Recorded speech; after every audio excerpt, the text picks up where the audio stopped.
Journalist, journalist నుంచి stage show కమెడియన్గా చూసాం. అక్కడ నుంచి మళ్ళీ సినిమాలు. ఏంటి ఈ టర్న్లు ట్విస్ట్లు? లేదండి, నేను యాక్చువల్లీ బీటెక్లో ఉన్నప్పుడే మా క్లాస్మేట్ కశ్యప్ అన్నాడు. ఓకే.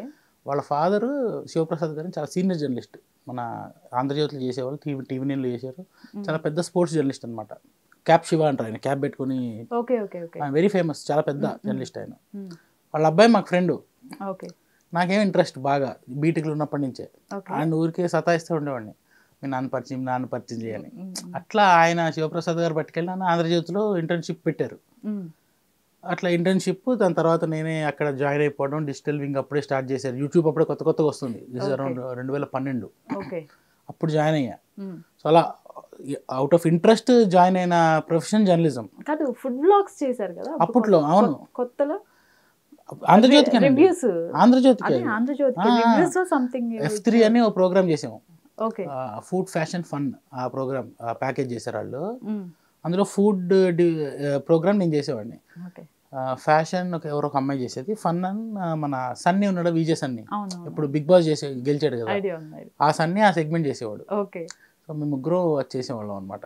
అంటే ఎందుకు స్పెసిఫిక్గా ఇదే ఫుడ్ పైననే వెళ్ళాలని ఎందుకు మీరు అనుకున్నారా? లేదు, అసలు నేను ఐ వాజ్ నార్మల్ జర్నలిస్ట్ అండి. అక్కడ నేను digital journalist, YouTube at the same time అక్కడ రకరకాల పనులు. నేను ఐ వాజ్ 21 నేను జాయిన్ ఆంధ్రజ్యోతి. సో వాళ్ళని వదిలేశారు, ఇష్టం వచ్చింది చేసుకున్నారు. అప్పుడప్పుడు కాంగ్రెస్ బీట్ వెళ్ళేవాడిని, టీడీపీ బీట్ వెళ్ళేవాడిని. ఇంకా నీ ఇష్టం, వదిలేశారు అనమాట. నన్ను ఇంటర్న్షిప్గా జాయిన్ అయినప్పుడు రోజుకు జర్నలిస్ట్ వెంబడి పడిపోయేవాడిని.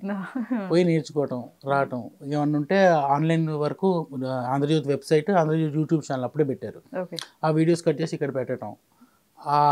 అప్పుడు స్పెషల్గా డిజిటల్గా ఏమైనా షోస్ చేద్దామని అప్పుడు అనుకున్నప్పుడు సినిమా రివ్యూలు, ఫుడ్ షోలు, ఇట్లా రకరకాలుగా చేద్దాం అనుకున్నప్పుడు అప్పుడు నువ్వు ఆన్ కెమెరా వెళ్తుంటే I was comfortable. But my primary interest was always journalism. అక్కడే చేద్దాం అనుకున్నా. అక్కడ సురేష్ గారని ఇంకో జర్నలిస్ట్ ఉంటారు, ఆయన లేదు నువ్వు ఈ షో చేయి బాగుంటుంది, ఫుడ్ షో మనకి బాగుంటుంది అంటే అప్పుడు చేశాను అంతే. Otherwise I was continuing as journalist అక్కడ. ఎట్లా అంటే పేమెంట్ కూడా ఇచ్చేవాళ్ళండి? అంటే ఫ్రీ ఫుడ్ అనుకోండి. ఎక్కడ హోటల్స్ వాళ్ళకి ప్రమోషన్ కదా. ఇన్ఫాక్ట్ ఫ్రీ ఫుడ్ అంటే మీరు, నేను వీడియో చేసిన తర్వాత వీడియో షూటింగ్కి వెళ్ళేవాళ్ళమా, షూటింగ్ వెళ్ళిపోయిన తర్వాత వాళ్ళు అడిగేవాళ్ళు మీ ఫ్రెండ్స్ని ఎప్పుడైనా తీసుకొని రండి సార్ పర్లేదు అంటే, ఒక షో చేసి తర్వాత ఫ్రెండ్స్ తీసుకొని వెళ్ళేవాళ్ళం అదే రెస్టారెంట్కి. చాలా సార్లు బిల్లులు తీసుకునేవాళ్ళు కాదు. సింగ్స్ దాబా అని ఒక రెస్టారెంట్ ఉంది సికింద్రాబాద్లో, చాలా మంచి రెస్టారెంట్ అది. చిన్నది దాబా అండి, ఆయన ఒక సర్దార్జీ నడుపుతాడు, చాలా బాగుంటుంది టేస్ట్. నేను అది చేసి భలే ఉంది, మా పెద్దది ఫంక్షన్ ఉంది, రిటైర్మెంట్ ఫంక్షన్, వాళ్ళందరినీ తీసుకొని వస్తా అన్న. దాదాపు 10 మంది వెళ్ళాం ఫ్యామిలీ అంతా.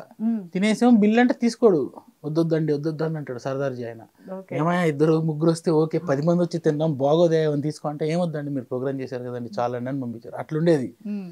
బోల్డ్ దాదాపు హైదరాబాద్లో ఉన్న 60-70 హోటల్స్, స్టార్ హోటల్ దస్పల్లా దగ్గర నుంచి చిన్న చిన్న దాబాల వరకు. క్రీమ్ స్టోన్ అయితే అతని పేరేదో ఉండేది, ఫ్రాంక్లిన్ ఎవరో.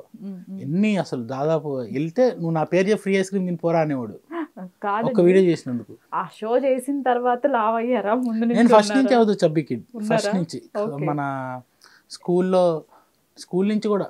ఎట్లా పేరెంట్స్ దగ్గర నుంచి వచ్చిందా? ఏం లేదు, ఊరికి మనం తినడం వల్ల ఏం రాలేదు. పేరెంట్స్ ఇద్దరు ఫిట్గా ఉంటారు. బేసిక్ గా ఫుడ్ మీరు అంతేనా? ఇది ఫేస్బుక్ ప్రొఫైల్ చూసాను. ఓకే. ఇప్పుడు అసలు బీభత్సంగా వ్లాగ్స్ అంతంత రాసి పెట్టారు అసలు పోస్టులు. అంటే జర్నలిజం మానేసిన తర్వాత, ఇదివరకు అట్లీస్ట్ ఆంధ్రజ్యోతి ఉన్నప్పుడు వెబ్సైట్లో రాసేవాడిని, మానేసిన తర్వాత ఎక్కడ రాయాలో తెలియక ఫేస్బుక్లో రాసాను అంతే. కానీ అది హెల్ప్ అయ్యింది. అంటే సోషల్ మీడియా ఇప్పుడు ఒక రకంగా తయారైంది. అంటే బోల్డ్ అని వచ్చేసి ఇన్స్టాగ్రామ్లు, ఇదివరకు Facebook was the medium. In fact నాకు అప్పుడు కొంచెం క్రేజ్ కంటే కూడా it was genuinely network building tool. ఇప్పుడు నాకు ముందు జనరేషన్ మన బలగం వేణు డైరెక్టర్ కానీ, లేకపోతే మిగతా నాకంటే ముందు తరం ఆర్టిస్టులు ఎవరైతే వచ్చారో వాళ్ళ స్ట్రగుల్స్ చెప్తుంటారు నాకు. నేను ఈ ఆఫీస్కి వెళ్ళాను ఫోటోలు పట్టుకొని, లేకపోతే తిరిగేవాడిని బాగా ఆఫీస్ ఎత్తుకుని. నేను ఎన్నడూ ఆఫీస్కి తిరగల, నేను ఫోటో ప్రింట్ కొట్టిలా ఇప్పటిదాకా. నేను ఓన్లీ నా నెట్వర్కింగ్ అంతా ఫేస్బుక్కే. పెద్ద కృష్ణవంశీ గారు, ఇంద్రగంటి మోహన్ కృష్ణ గారు, సతీష్ వేగేష్ణ గారు, పెద్ద పెద్ద వాళ్ళందరూ నా ఫేస్బుక్ పోస్ట్లో చదివేవాళ్ళు. అప్పట్లో చిన్న కమ్యూనిటీ కదా, ఇంత ఎక్కువ మంది రాలేదు. ప్లస్ వాళ్ళు కూడా కొత్తగా సోషల్ మీడియా వచ్చింది కాబట్టి వాళ్ళు ప్రతిదీ చూసేవాళ్ళు, ప్రతి దానికి రెస్పాండ్ అయ్యేవాళ్ళు. మోస్ట్ ఆఫ్ మై కాంటాక్ట్స్ కానీ నాకు ఇనీషియల్ డేస్లో వచ్చిన రోల్స్ అన్నీ కూడా నేను ఎన్నడూ ఆడిషన్కి వెళ్ళలేదు, ఎన్నడూ ఫోటోలు పట్టుకొని తిరగలేదు. అందరికీ ఫేస్బుక్లో మెసేజ్ పెట్టేవాడిని, సార్ నేను ఐఎమ్ అన్ యాక్టర్, ప్లీజ్ ఏదైనా రోల్ ఉంటే ఇవ్వండి అని.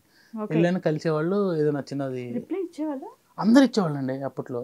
ఇప్పుడు అదే చెప్తున్నా, చాలా మంది వచ్చేసరికి ఓపెన్ కూడా చేయట్లేదు, వాళ్ళు మేనేజ్ చేయట్లేదు. ఇప్పుడు మోస్ట్ ఆఫ్ ద సెలబ్రిటీస్ అది వేరే వాళ్ళు మేనేజ్ చేస్తున్నారు వాళ్ళ అకౌంట్స్. ఇదివరకు స్వయాన వాళ్ళే మేనేజ్ చేసేవాళ్ళు, వాళ్ళే రాసేవాళ్ళు, వాళ్ళే రిప్లైలు పెట్టేవాళ్ళు. మహేష్ బాబు లాంటి వాళ్ళే రిప్లైలు ఇచ్చేవాళ్ళు ట్విట్టర్లో.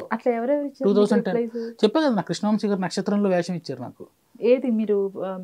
జస్ట్ ఫేస్బుక్ మెసేజ్లో, సార్ నాకు ఒక అవకాశం ఉంది, నేను ఆఫీస్కి మిమ్మల్ని కలుస్తాను అంటే నా ఫోన్ నెంబర్ ఇచ్చి వచ్చి కలవయ్యా అని. సతీష్ వేగేశ్న గారు 3 సినిమాలు పెట్టుకున్నారు నేను, శతమానం భవతి, శ్రీనివాస్ కళ్యాణం, ఎంత మంచి వాడవరా. నా కాంటాక్ట్స్, నాకు ఇప్పటిదాకా ఇండస్ట్రీలో ఉన్న పరిచయాలు అవన్నీ ఫేస్బుక్ ద్వారా ఏర్పడినవే. నేను ఎప్పుడు ఆఫీస్కి వెళ్ళి ఆఫీస్ ముందుకు నుంచొని ఎవరి కోసం ఇట్లా వెయిట్ చేసి ఆ సందర్భమే లేదు. ఫేస్బుక్ నాకు అంత ఉపయోగపడింది యాక్చువల్లీ. ఇప్పుడు ఏమైందంటే క్లటర్ ఎక్కువైపోయింది, చాలా మంది వచ్చేసారు, అంటే లాట్ ఆఫ్ పీపుల్.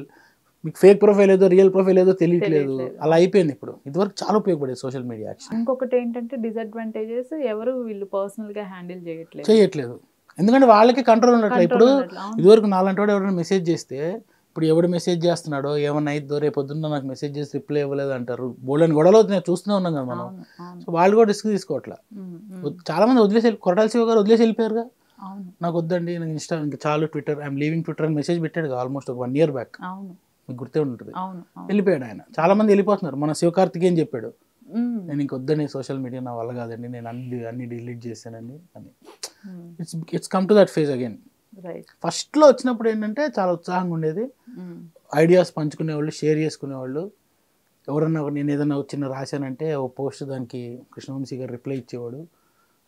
పెద్ద పెద్ద డైరెక్టర్లు అందరూ చూసేవాళ్ళు, దాన్ని షేర్లు చేసేవాళ్ళు. ఆ కమ్యూనిటీ అలా ఉండేది.